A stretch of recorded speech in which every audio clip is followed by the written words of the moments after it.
എൻ്റെ പേര് ബാർബറ. ഞാൻ ദേവഗിരി ഇടവകയിൽ നിന്ന് വരുന്നു.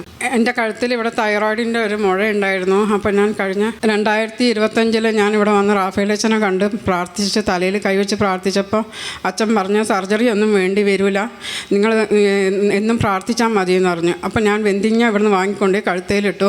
ഒലിവ് ഓയിൽ വിശ്വാസ പ്രമാണം ചൊല്ലി കഴുത്തിൽ പ്രാർത്ഥിച്ചുകൊണ്ടിരുന്നു.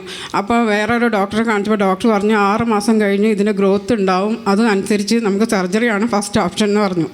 പിന്നെ ഞാൻ ഈ അത്ഭുത ജപമാല കൂടുമായിരുന്നു. അപ്പോൾ അച്ഛൻ പറഞ്ഞു ഈ അത്ഭുത ജപമാല കൂടിയിരിക്കുന്ന ഒരു മകൾ തൈറോയിഡിൽ മുഴ സർജറി പറഞ്ഞിരിക്കുന്നു, അവൾ സെക്കൻഡ് സ്റ്റഡ് ഊരി പ്രാർത്ഥിക്കണം എന്ന് പറഞ്ഞു. അപ്പോൾ എനിക്ക് സെക്കൻഡ് സ്റ്റഡ് ഊരാൻ ഭയങ്കര മടിയായിരുന്നു. അപ്പോൾ ഞാൻ ഊരിയില്ല.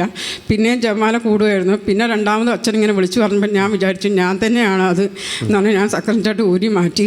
പിന്നെ അത് കഴിഞ്ഞ് ഞാൻ എപ്പോഴും കൊലുവെണ്ണ തേക്കുമായിരുന്നു വിശ്വാസ പ്രമാണം ചൊല്ലിയിട്ട്. അങ്ങനെ ഈ 2 ആഴ്ച മുമ്പായപ്പോൾ ഞാനെന്ത് ബ്ലഡ് വെറുതെ ടെസ്റ്റ് ചെയ്യുമ്പോൾ കൊളസ്ട്രോൾ കൂടുതലായിരുന്നു. അപ്പോൾ അത് ടെസ്റ്റ് ചെയ്യുമ്പോൾ അവരിങ്ങോട്ട് ചോദിച്ചു ചേച്ചി തൈറോയിഡ് ടെസ്റ്റ് ചെയ്യുന്നുണ്ടോ, ഇങ്ങനെ പാക്കേജ് ഉണ്ടെന്ന് പറഞ്ഞു. അപ്പം ഞാൻ തൈറോയിഡ് ടെസ്റ്റ് ചെയ്തപ്പോൾ അതിൽ നോർമലായിരുന്നു.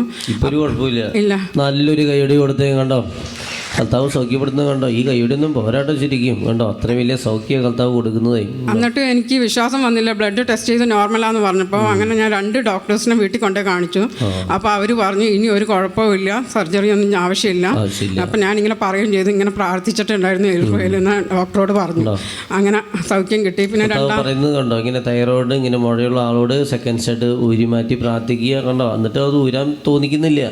പിന്നെ അവസാനം ചേച്ചിയോട് ഊരി, അത് എപ്പോഴാണ് മാറിപ്പോയി എന്നറിയില്ല. പിന്നെ ടെസ്റ്റ് ചെയ്ത് നോക്കിയപ്പോൾ സംഭവമില്ല കണ്ടോ. പിന്നെ എൻ്റെ മകന് ഓസ്ട്രേലിയയിൽ പോയിട്ട് അവന് 7 മാസത്തോളം ജോലിയില്ലായിരുന്നു. അപ്പോൾ അതും ഇതേപോലെ ഞാൻ ജപമാല കണ്ട് പ്രാർത്ഥിച്ചു. ഇവിടെ വന്ന് റാഫേലച്ചനെ നവംബർ മാസത്തിൽ കണ്ട് പ്രാർത്ഥിച്ചപ്പോൾ അച്ഛൻ പറഞ്ഞു വിഷമിക്കേണ്ട, ജോലി കിട്ടുമെന്ന് പറഞ്ഞു.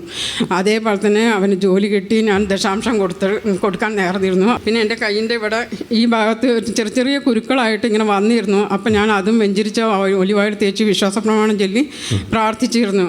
അത് തന്നെത്താനെ മാറിപ്പോയി. ഒരു ഡോക്ടേഴ്സിനെ ഞാൻ കാണിച്ചില്ല. ഇത്രയും അനുഗ്രഹം തന്ന ഈശോയ്ക്ക് മാതാവിന് ഈശോയ്ക്ക് കൊടുത്തോളൂ കേട്ടോ.